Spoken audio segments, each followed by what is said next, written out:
കോൺഗ്രസ് സംസ്ഥാന നേതൃത്വത്തെ രൂക്ഷമായി വിമർശിച്ച് പി.വി. അൻവർ. നിരന്തരം തനിക്കെതിരെയുള്ള അവഗണന തുടരുകയാണ്.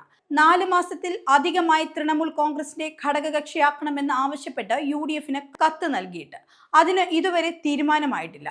കാലുപിടിക്കുമ്പോൾ മുഖത്ത് ചവിട്ടുകയാണ്. ഇനി കാലുപിടിക്കാനില്ലെന്നും പി.വി. അൻവർ വ്യക്തമാക്കി. താൻ അഹങ്കാരിയാണെന്ന പ്രചാരണമാണ് ഇപ്പോൾ നടന്നുകൊണ്ടിരിക്കുന്നത്. അൻവർ അധിക പ്രസംഗിയാണെന്നാണ് പറയുന്നത്. എവിടെയാണ് താൻ അധിക പ്രസംഗം നടത്തിയതെന്നും വ്യക്തമാക്കണമെന്നും അൻവർ വാർത്താ സമ്മേളനത്തിൽ ചോദിച്ചു.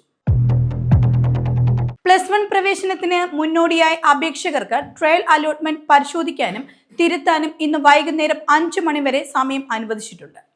24-നാണ് അലോട്ട്മെന്റ് പ്രസിദ്ധീകരിച്ചത്. ജൂൺ 2-ന് പ്രവേശനം സാധ്യമാകും വിധം ആദ്യ അലോട്ട്മെന്റ് പ്രസിദ്ധപ്പെടുത്തും. 18-നാണ് +1 ക്ലാസുകൾ തുടങ്ങുക. അപേക്ഷ നൽകുന്നതിന്റെ ഭാഗമായി കാൻഡിഡേറ്റ് ലോഗിൻ സൃഷ്ടിക്കാൻ നൽകിയ വിവരങ്ങൾ പേര് മാത്രമേ തിരുത്താൻ സാധിക്കുകയുള്ളൂ.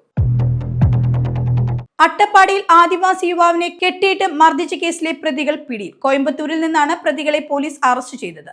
ആദിവാസി യുവാവ് സിജുവിനെ ആത്മനഗ്നനാക്കിയാണ് പോസ്റ്റിൽ കെട്ടിയിട്ട് മർദ്ദിച്ചത്. ഷോളയൂർ സ്വദേശി റിജിൻ മാത്യു, ആലപ്പുഴ സ്വദേശി വിഷ്ണുദാസ് എന്നിവരെയാണ് പിടികൂടിയത്. ഇരുവരുടെയും അറസ്റ്റ് ഉടൻ രേഖപ്പെടുത്തും. അട്ടപ്പാടി ഡിവൈഎസ്പി അശോകന്റെ നേതൃത്വത്തിലാണ് ഇരുവരെയും ചോദ്യം ചെയ്യുന്നത്. വിമാനത്താവളത്തിലെ IB ഉദ്യോഗസ്ഥയുടെ ആത്മഹത്യയുമായി ബന്ധപ്പെട്ട് അറസ്റ്റിലായ പ്രതി സുഗാന്തിനെതിരെയുള്ള റിമാൻഡ് റിപ്പോർട്ടിലെ കൂടുതൽ വിവരങ്ങൾ പുറത്ത്. സുഗാന്ത് വേറെയും യുവതികളെ പീഡിപ്പിച്ചുവെന്നാണ് പുറത്തുവരുന്ന റിപ്പോർട്ട്. കൂടാതെ ഇവരിൽ നിന്ന് സാമ്പത്തിക നേട്ടം ഉണ്ടാക്കിയതിന് തെളിവുണ്ടെന്നും റിമാൻഡ് റിപ്പോർട്ടിൽ പറയുന്നുണ്ട്.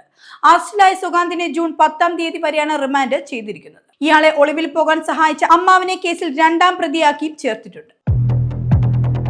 ഇടപ്പള്ളിയിൽ കാണാതായ 13-കാരനെ കണ്ടെത്തി. തൊടുപുഴയിൽ നിന്നാണ് കുട്ടിയെ കണ്ടെത്തിയിരിക്കുന്നത്. കടവന്ത്ര സ്വദേശിയായ 8-ാം ക്ലാസ് വിദ്യാർത്ഥിയാണ് ഇന്നലെ പുലർച്ചെ മുതൽ കാണാതായത്. ഇന്നലെ രാവിലെയാണ് സ്കൂളിൽ സേ പരീക്ഷ എഴുതാൻ പോയ കുട്ടിയെ കാണാതാകുന്നത്. ഉച്ചയായിട്ടും തിരികെ എത്താത്തതിനെ തുടർന്ന് മാതാപിതാക്കൾ എളമക്കര പോലീസിൽ പരാതി നൽകുകയായിരുന്നു. നഗരത്തിലെ CCTV ദൃശ്യങ്ങൾ കേന്ദ്രീകരിച്ചാണ് പോലീസ് അന്വേഷണം നടത്തിയത്. സ്കൂളിൽ നിന്ന് കുട്ടി പുറത്ത് ഇറങ്ങുന്നതും ഇടപ്പള്ളി ലുലു മാളിന് സമീപം റോഡിലൂടെ നടന്നു പോകുന്നതിന്റെയും CCTV ദൃശ്യങ്ങൾ പോലീസിന് ലഭിച്ചിരുന്നു.